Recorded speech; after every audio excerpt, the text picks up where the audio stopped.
Bonjour Hervé. Bonjour Laurent. Bonjour à tous.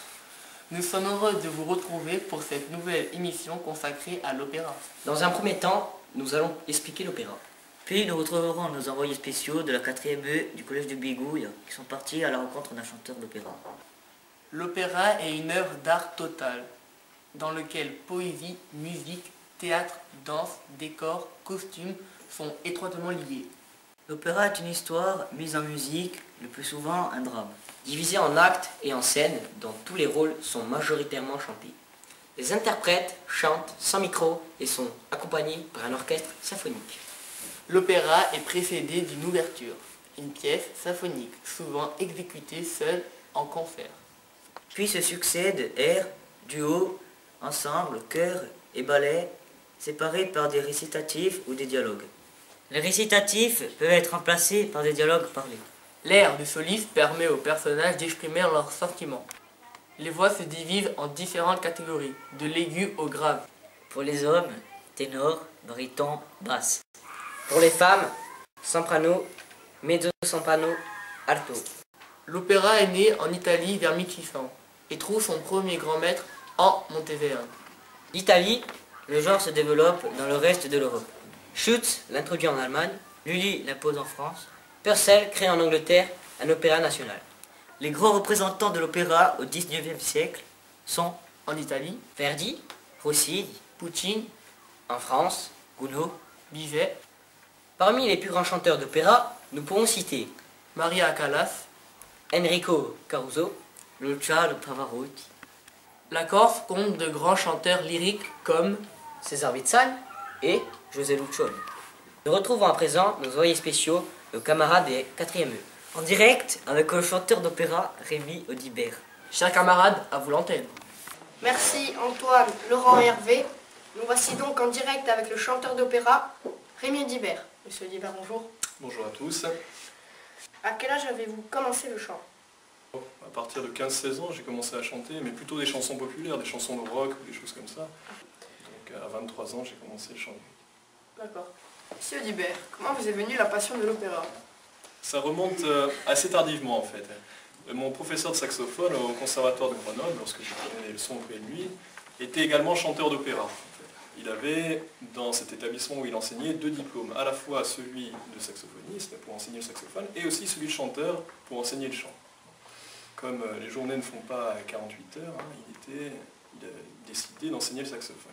Mais à chaque fois qu'il entendait un petit peu de chant dans l'établissement, eh ben, il s'amusait à tout reprendre, évidemment, il avait une connaissance très très large du répertoire, donc dès qu'il entendait un petit air dans une classe de chant, il s'amusait à reprendre, il avait une très très grosse voix, une voix de baryton basse, et moi ça a suscité un peu ma curiosité, ça a éveillé ma curiosité. Après, lorsque j'ai fait mes études de musicologie, on a bien sûr parlé de l'opéra, du chant lyrique, je m'y suis intéressé, et chez moi je m'amusais à essayer de reproduire comme je le pouvais les chanteurs que j'entendais, voilà, tout en m'accompagnant au piano. Monsieur Audibert, aimez-vous d'autres styles de musique? Ah oui, plein. J'étais un grand fan de rock en fait. Mais rock plutôt des années 70, années 80, donc des grands groupes que vous connaissez à mon avis, type Dire Straits, Led Zeppelin, Deep Purple et ce genre de choses. Aussi le jazz aussi, beaucoup de jazz. Toutes les musiques traditionnelles aussi. Quels sont vos airs d'opéra préférés? Alors pour en citer que 2 ou 3, alors comme air pour baryton, vous savez tous les Mozart, bien sûr, tous les airs de Mozart qui sont des grands classiques, mais qui sont indémodables et intemporels, qui sont superbes. Vous avez des airs moins connus, un opéra de Boito qui s'appelle Méphistophélès, donc Méphisto c'est le diable, un air très très intéressant où le chanteur est amené à siffler même sur scène, à un moment, un sifflement macabre. Ça s'appelle Son lo spirito de nega, je suis l'esprit qui nie. C'est le diable qui parle. Vous avez tous les grands opéras de Puccini, dans Tosca par exemple, le Te Deum, qui est super. Un air pour ténor aussi dans cet opéra, E luci van le stelle, qui est très très connu, qui est un monument. Qu'est-ce que je pourrais vous citer d'autre encore? Vous avez étudié La Reine de la Nuit, non? Enfin, l'air de La Reine de la Nuit avec la flûte enchantée. Ça aussi, c'est un air qui est superbe. Techniquement, il est redoutable, et puis musicalement, c'est quand même très émouvant. Lorsque vous chantez dans un théâtre, par exemple, et que vous êtes accompagné par une cinquantaine, une soixantaine de musiciens qui, eux, sont dans la fosse, devant la scène, c'est d'arriver à chanter avec une puissance et une résonance suffisantes pour pouvoir passer au-dessus d'eux, en fait. Pour pouvoir ne pas avoir votre son vocal qui soit couvert par leur jeu. Vous imaginez, si eux jouent ou vous chantez, on n'entend rien, c'est ridicule. Hein. D'accord ? Donc ça, c'est une technique qui s'élabore très très progressivement, en fait. Hein. Si vous voulez, si on résume les choses simplement, il s'agit de faire résonner toutes les parties de votre corps. Voilà. En fait, le corps, c'est une immense caisse de résonance, comme sur une guitare par exemple, vous avez les cordes et la caisse de résonance. Hein. Et ben, le corps de la guitare, on pourrait trouver l'équivalent chez le corps du chanteur. Et donc l'objectif, c'est de mettre tout en résonance, et surtout les os sur le visage. Et le son se propage de partout, et va s'amplifier, et va pouvoir remplir toute une salle sans avoir besoin d'un micro ou autre. C'est ça un petit peu la technique lyrique.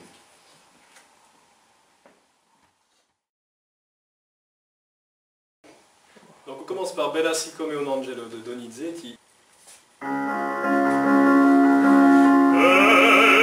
siccome un angelo in terra pellegrino, fresca siccome il ciglio che s'apre sul mattino.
puntino, il chitarrino le suonerò, il chitarrino le suonerò, sì, le suonerò, sì, le suonerò.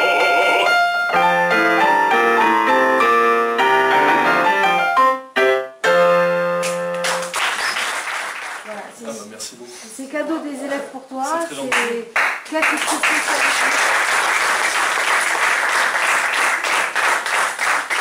Merci à monsieur Rémi Audibert que nous avons été très heureux d'accueillir. Nous rendons à présent l'antenne à nos camarades de 4e F. Laurent, Hervé et Antoine, à vous les studios. Merci à nos envoyés spéciaux de la 4e E. Merci à tous d'avoir suivi notre émission sur l'opéra. Au revoir Antoine. Au revoir Laurent. Au revoir Hervé. Au revoir à tous et à bientôt pour de nouveaux reportages.